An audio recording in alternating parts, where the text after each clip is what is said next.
Hey guys, what's up, man? 45 here. Welcome back to another video. Today I am making part 11 of my One Piece reviews. I think it's 11.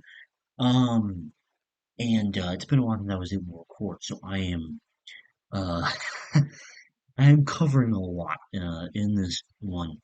I'm basically going from like 680 all the way through Zero. Um, I am currently about 30 episodes in the whole cake, and I'm enjoying it so far. It's pretty good. Um, but that is not what we're talking about. We are talking about the end of Dressrosa and Aldo. It has been a hot minute since I actually finished Dressrosa. Uh, So I might be missing some stuff. So forgive me for that. Uh, so I guess the first major thing that I want to talk about that I remember that's like sticking out my brain. Again, I'm probably missing a lot of things here because it's been a hot minute since I actually finished Dressrosa. So probably felt with watching the entire arc in 2 weeks. 35 episodes of which happened one night.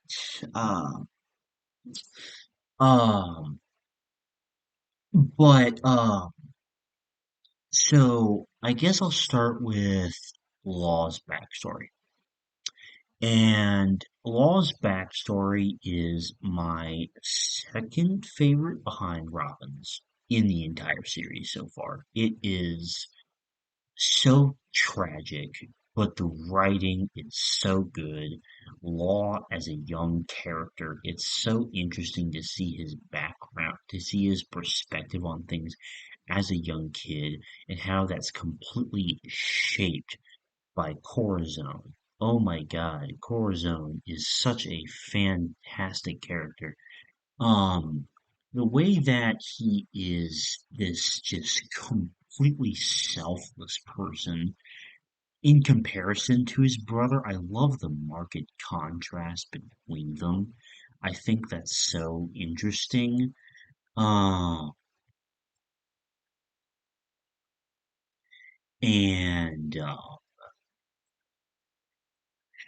and the dynamicness of the relationship, especially because Corazon is lying about being quiet, essentially. Like the fact that he can speak, he keeps a secret from Doflamingo.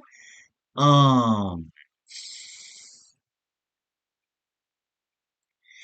and to just see the um journey that over the course of just like 6 months that Corazon and Law go on is just um it's absolutely crazy because it's so much like crazy shit, and then they just build up this amazing relationship, and then and the fact that Corazon uses his quiet powers uh to like he fed uh Law the Appa fruit so he wouldn't die.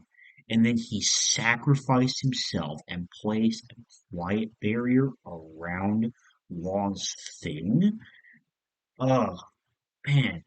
Um it was so interesting. Um it was really just emotional, hard hitting stuff right there. Um And then Doflamingo's backstory. Doflamingo has one of the most unique backstories, actually, probably the most interesting backstory in the entire show. And this only further cements him as one of the most interesting characters in the show. Um, because you see what formed so much of his character from such a young age. He was already this completely like elitist brat who thought he deserved everything in the world. And his perspective on seeing the action his parents took by resigning their role as celestial dragons, essentially, and living a commoner life, and the way that he sees that that kind of like perception just completely ruined the lifestyle that he had, and how you could see like genuine fear at a certain point because like as he was being hung to be executed, he kind of lost his ego and he only cared and he really wanted to make sure that his brother was saved. And the fact he kills his own father was crazy, crazy dark. I was not expecting that to happen at all. Um, and again, I think it's really interesting the very complex relationship that builds up between Doflamingo and Horizon. And I love seeing how he met the members of his family, quote unquote. Um, so I think that about does it for uh, that part of the backstories, both of which were absolutely fantastic. And I'm now going to segue into talking more about Doflamingo. Um, so Doflamingo, I said in the last part he was my favorite One Piece villain, and he just gets even better in this latter half of the arc because one really really interesting detail that was revealed in Law's backstory is the fact that he is in fact a D. Uh, and his full name is Trafalgar D. Waterlaw. Uh,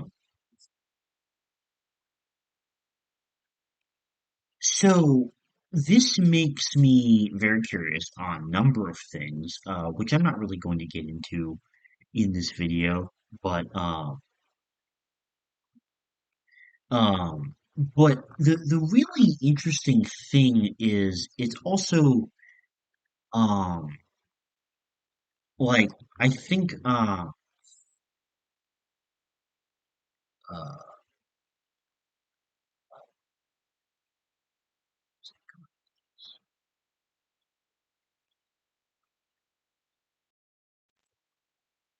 okay I lost my thought there for a second, so I had to think about what I wanted to talk about. So anyway, I thought it was really interesting the way that Doflamingo's backstory further influenced his character. Um, and one of the things I thought, like I said, the most interesting thing that I thought about Luffy and Doflamingo's fight was kind of like what it more broadly represented, I guess, in terms of what's going to happen in the future.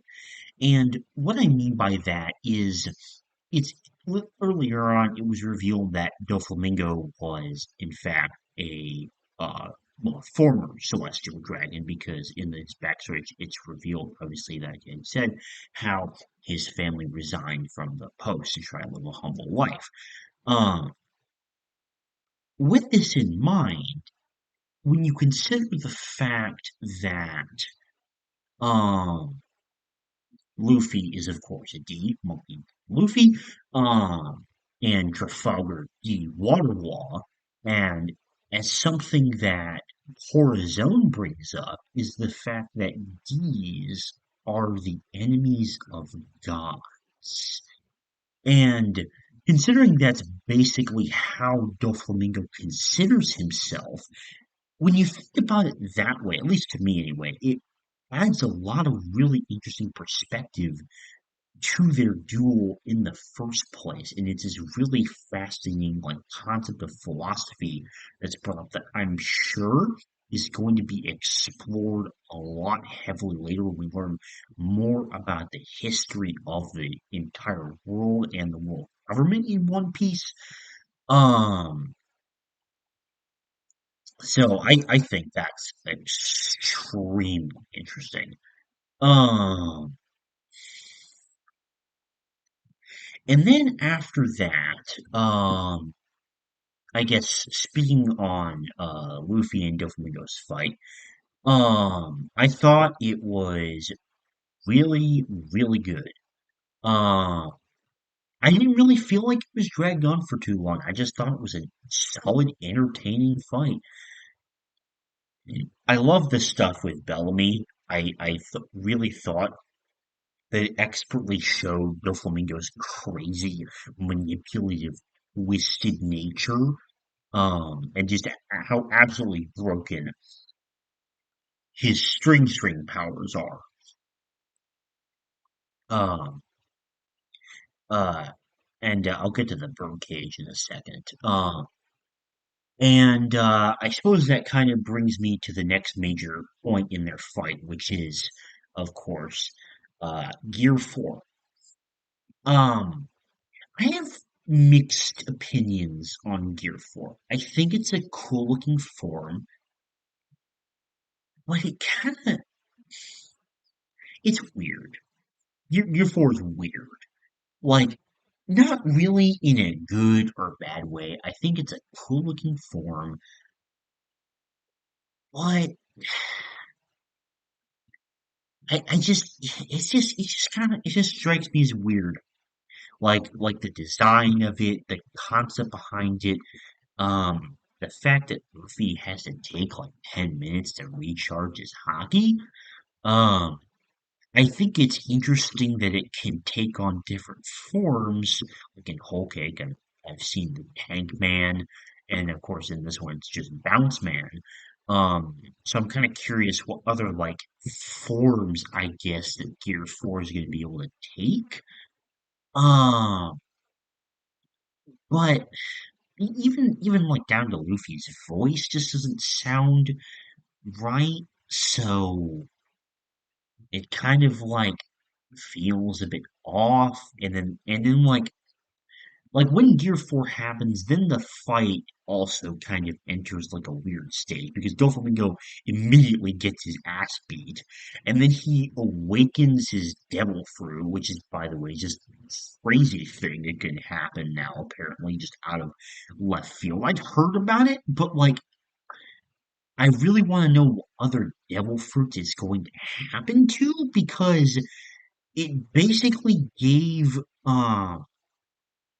it's kind of like in a video game when you fight a boss, you defeat it, and it just suddenly gets a gets a second phase when you're low on health. Um, that's what this kind of reminded me of because it basically gave Doflamingo like this extra boosted strength that caused Luffy to run around for a little while, which I don't really have a problem with. To recharge his hockey, and then he just beats him again. Um, so I just think the implementation was just weird. I really can't think of any other way to describe it. I don't like it's not like my favorite, but I don't hate it. It's just weird. It's just kind of odd. Um, so that does it for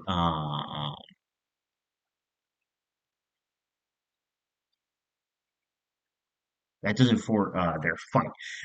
The next major plot element I guess I want to talk about is obviously the birdcage. The birdcage is a very, very big plot element during this time, and I think it's really interesting to see the reaction of the townsfolk because they clearly don't want to do it. They don't want to gang up on people and like kill them, but they're like so desperate to save their kingdom. Uh, and so I thought all that was very nicely done. And then I don't know if I talked about it in um this last part, but oh my God, Sabo is like my new second favorite One Piece character behind Zoro. Sabo is so freaking awesome and hype. Oh my God. He is way more like I loved Ace as a character, don't get me wrong, but the way that Sabo uses the flame fruit is way more hype. Um, it was such it was so cool seeing him finally eat the flaming fruit and then just absolutely kick ass with his crazy hockey techniques on top of having the flame fruit and his fight against Fujitora. Oh my god, that's so damn cool. Um, like just seeing all those things together is just crazy freaking awesome, dude. Um, it was so cool. I freaking loved um seeing Sabo just in his prime time, just destroying everybody. It looked so cool, and I freaking love Sabo. Um, I'm kind of a Sabo fanboy now.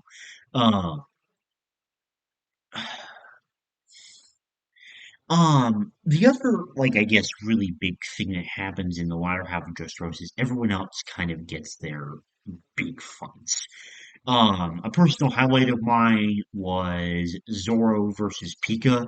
Um, Now, do I feel like this fight dragged on for too long? Yeah, probably. I feel like Zoro should have been able to find out Pika's weakness sooner. Um, because it's kind of ridiculous the amount of like giant stone statues that he's able to make and then just like get away from without Zoro actually defeating him. But beyond that, the fight itself is pretty cool, and it's interesting how Zoro tackles someone with a paramecia fruit because it's not really something he's fought before. Um, and in general, I really like how this arc is kind of again starting to build up the power of paramecia fruits, which are like the least commonly seen up to this point. We've seen a few zones and we've seen a lot of Logias, but not very many Paramecias. And so I think it's really interesting to see the different like kinds that Doflamingo's uh officers have. Um and I like that fight quite a bit. Another example of a really unique Paramecia fruit is Senor Pink's swim fruit, which allows him to swim through any surface. Um, really weird devil fruit right there. But I absolutely loved Frankie's fight with Senor Pink. That was such a funny and creative fight. The way that it was just like the two of them macho guys going at it while also at the same time outsmarting each other. And it's really interesting to see like the amount of respect they have for each other. And Senor Pink's backstory was quite sad, and I just feel very bad for him by the end of that sequence. Uh, and and then Heroes versus Diamante was a really interesting fight. I feel like Diamante probably like I mean, he maybe seemed a lot stronger than he actually was, but I kind of got the vibe that he was defeated maybe a little too easily. Um, but that doesn't change the fact it was so cool to see Kairos like getting up and up again on one leg to defeat him was so very badass. Um, and then, oh my God, um, I can't believe I just now thought of. So we gotta talk about Usopp real quick. Um, so not only does Usopp unlock observation hockey in this arc, which is insanely cool, and I really can't wait to see how that improves his sniper abilities in Wano. Um, but I think God Usopp is such an incredibly funny gag, and I love how his words are just completely mistranslated, and how like because of the whole situation with the birdcage in one in one part they're treating him like this holy figure that they're going to help out, and then 5 minutes later they're trying to kill him for his bounty. I thought that that reversal switch was the funniest thing, because of just how bizarre of a change it was. I thought that was really, really funny, and I really enjoyed that a lot. Um,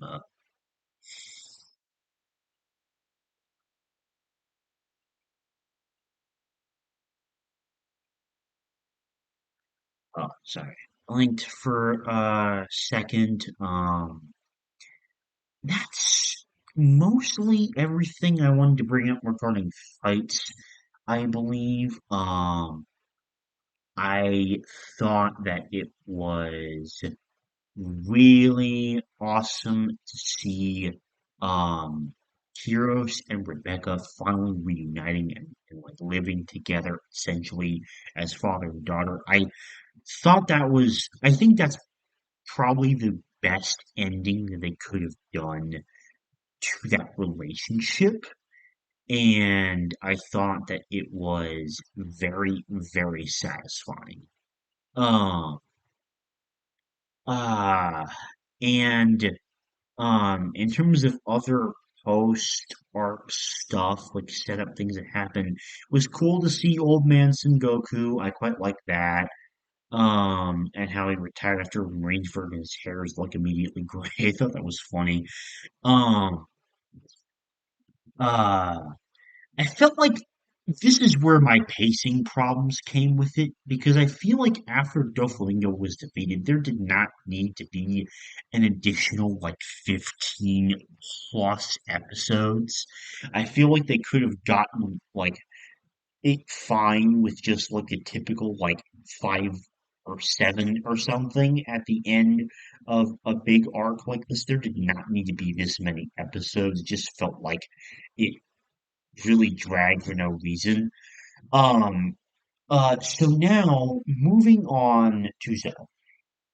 And Zoe is one of my favorite arcs in the entire series. I think for me, it would go at number 4 after Any Slavi and in front of Water 7. Um, and because this was such an absolutely incredible arc. Um, Zoe in my mind constitutes for me what is the perfect One Piece arc. It is short, being only 28 episodes. It has a condensed story.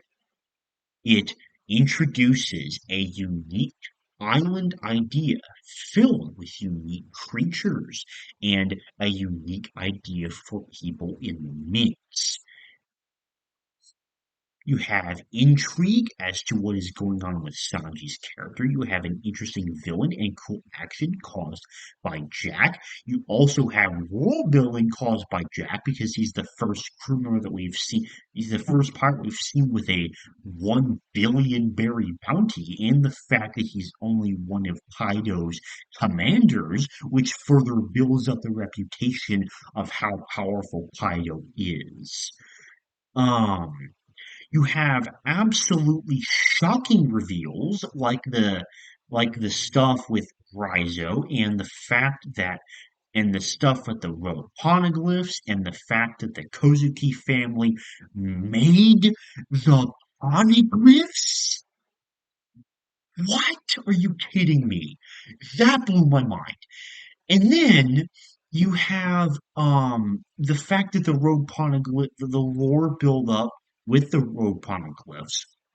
You have the emotional moment of learning that Momonosuke is actually the son of Odin, who sailed with Gold Roger, who was the head of the Kozuki clan, the same one that made the poneglyphs, and the fact that Raizo is safe.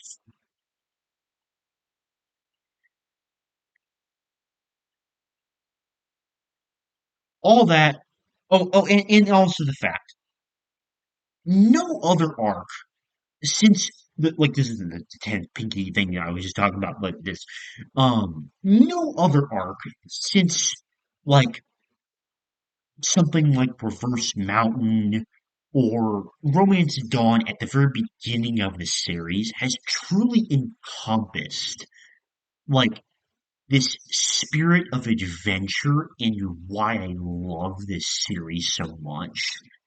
Um, like the kind of like whimsical, inspirational feel to it that comes near the end of Zoe is absolutely just like that feeling is like, of course, I love One Piece for so many other reasons, but that one singular thing is what made me fall in love with One Piece in the first place. Like from the very beginning, watching Romance Dawn at the very start, and to see that feeling reignited in such a fer in such a fervent, passionate way in this arc, I was so happy to see that. And it just kind of welled up all these emotions in me that remind me of the true reason why I love One Piece is the fact that it embodies this adventure, this series of adventure and journey and whimsy and um wonder above all else. Everything else in this series that I love, that one thing is at the top for why I love One Piece, and um, not a discredit to any of the other arcs I love in One Piece, but Zoe is the first arc since like near the beginning of the show that has truly made me feel like that, and for that I love it so much. Um, so now kind of diving into not dying.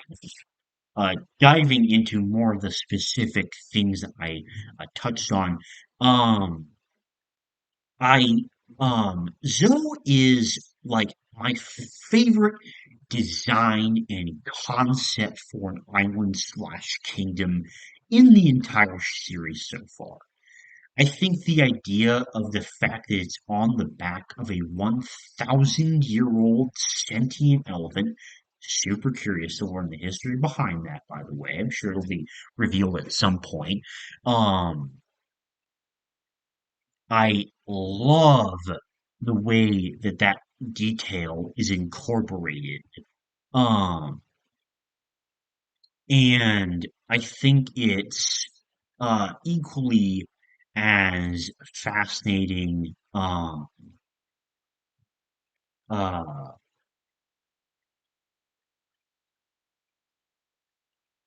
like the minks as a people and the sheer variety of animals really displays Oda's creativity for making different kinds of cultures. Also, Sanji's a furry now. Um, and speaking of Sanji, holy crap!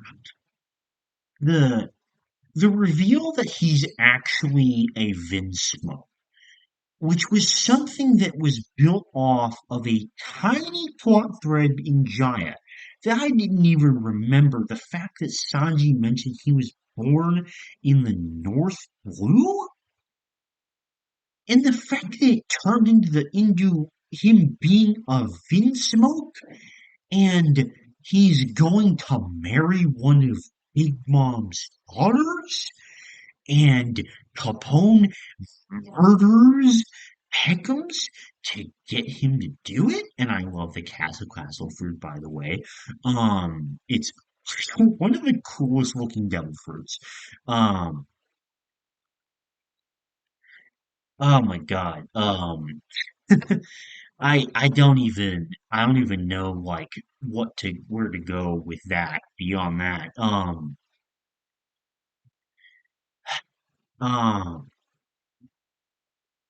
so yeah. Beyond that. And that was just one thing that happened in this arc.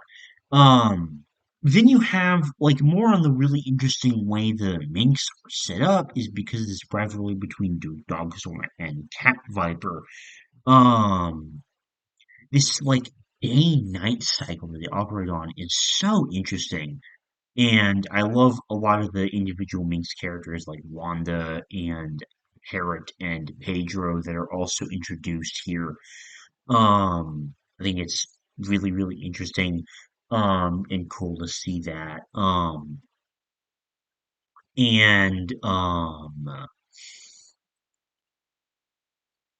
and then I gotta talk about it, don't I? You can't talk about Zoe's an arc without talking about Rizo is safe. And I'd heard a lot about this one. It was something I heard mentioned a lot in the when I was like, watching various videos, whatever.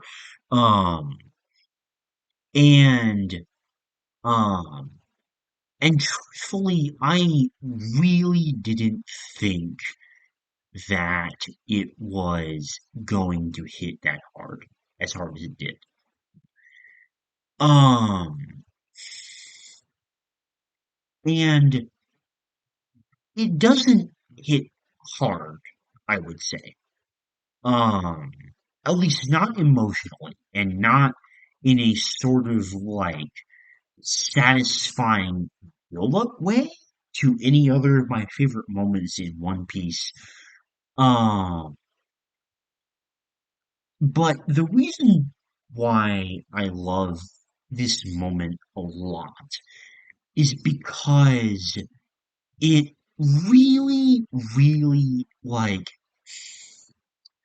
it's so hard to explain this, but the kind of just like combined impact of it, because it's like the fact that you learn, um, the fact that the Minx, even though they knew Riza was there, they denied it all along. And despite this rivalry between Dogstorm and Cat Viper, they still agree to keep Rhizo safe. It is that important to them. And the fact that this supposed rivalry between the samurai and the minks is actually only a cover, and the fact that um uh you learn about the road poneglyphs at the same time, and also learning that Momonosuke is the essentially the heir to the Kozuki clan, and learning on top of that how um like just and learning the importance of the road poneglyphs on top of that, and just seeing how all of that interconnects. It's so different in the way that it really hits from any other moment in One Piece for that reason. Um, it just makes it so unique, and the only way I can really describe how powerful it is for people who have not seen it to experience it organically, because it's not even like, even if you know that Raizu is safe, it's not even that much of a spoiler, which I think makes it so interesting. Because obviously I heard a lot about it, but like the other Straw-Hats don't know, so obviously if you don't know that, then there is a little bit of build-up presence there. But even if you do know it, I would argue that actually makes it more powerful, because it just makes it that much more how you are expecting the unexpected, but still something completely unexpected happens. Um, so yeah, I absolutely love that moment, and it's so different from the way any other moment in One Piece really hits hard. And now, as I mentioned previously, the road poneglyphs are the way to find the One Piece. And of course, two of the four have to be in the possession of Big Mom and Kaido. I feel like that was a necessary plot element. Um, saying, so like, of course, um, that happened. And I thought that that was really interesting. Um, but my favorite part about learning about the Poneglyphs is when Nami asked the question about, like, after, of course, Katsuo and Dagobah had explained how they had sailed along with Kozuki Odin as his guardians, essentially, which I thought was super unique because it's like even further twist on this, like, established hate relationship between the Minks and the Samurai. Um, and how he sailed on Roger's crew. I can't wait to see flashbacks of that. And learn more about Roger's crew in general. Um, and just being able to see, um, how, uh, and like being able to see how, like they're recounting their adventures and everything was super cool. That's kind of off topic. But like after all that happens, then Nami asks this question, which I didn't even remember but that Crocus had explained back in um uh Reverse Mountain actually, that the compasses, or the, was it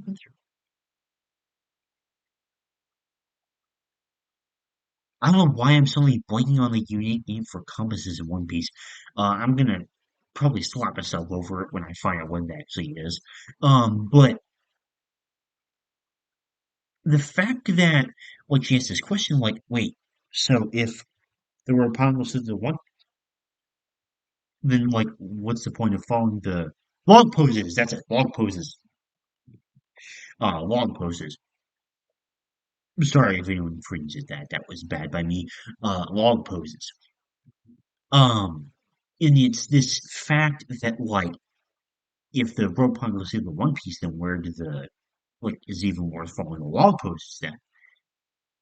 But I love, and this is where I was talking about, like, that spirit of adventure comes back in, that I haven't felt in such a long time from One Piece, because it's like, and maybe part of it is like the amazing OST that plays during this part, but it's like this explanation just of how, uh, actually they do lead somewhere. They take you to Laugh Tale, or they take whatever destination they take you to. Beyond that is the One Piece, and the way that they managed to condense that and simultaneously resolve so many plot threads while expanding this sense of adventure in a grander scale than had been done at any point before in the series was so incredible to me. Um, I absolutely adored every second of that. And for that matter, basically every second of this arc. This arc was basically perfect in my mind. That is going to do it for